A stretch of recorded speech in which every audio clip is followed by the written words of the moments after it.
Hello' everyone, নমস্কাৰ। কি খবৰ আপোনালোকৰ? আজি মই আপোনালোকৰ মাজলৈ লৈ আহিছোঁ এটা মাছ আৰু জিকাৰ চিম্পল ৰেচিপি।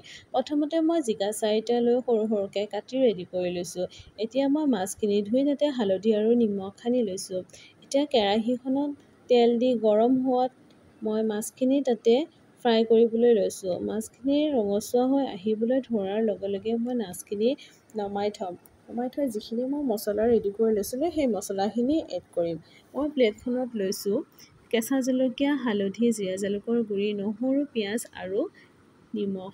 এতিয়া সেই মাছ ভজা কেৰাহীখনতেই মই তেলখিনি দি নহৰু আৰু পিঁয়াজ দি লৈছোঁ আৰু লগত দিছোঁ 2টা কেঁচা জলকীয়া। এতিয়া মই সেইখিনি ৰঙচুৱা হোৱাকৈ ভালদৰে ভাজি ল'ম। অকণমান ৰঙচুৱা হৈ অহাৰ লগে লগে যিখিনি মছলা মই এড কৰিছিলোঁ সেই শুকান মছলাখিনি ইয়াতে দি দিম। এতিয়া মছলাখিনি দি আকৌ এবাৰ ভালদৰে লৰাই দিছোঁ। এনেদৰে লৰাই দিয়াৰ পিছত যিখিনি মই মাছ ভাজি থৈ দিছিলোঁ সেই মাছ কেইপিচ ইয়াতে দি দিলোঁ। এতিয়া অকণমান মাছখিনি ৰঙচুৱা হৈ ভালদৰে মছলাটো তেলটো ওলাই আহিছে, তেতিয়া মই দি দিছোঁ কাটি ৰখা জিকাখিনি ইয়াতে। আৰু এতিয়া জিকাখিনি দি মই মছলাখিনিৰ লগত ভালদৰে মিলি যোৱাকৈ মই লৰাই দিম। এতিয়া গোটেইখিনি জিকাত মছলাখিনি লাগি গৈছে আৰু এতিয়া মই কি কৰিম, ঢাকনিখন লগাই দিম। ঢাকনিখন গুচোৱাৰ পিছত মাছখিনি তাতে দি দিলোঁ। দি মই ঢাকনিখন পুনৰ লগাই দিলোঁ।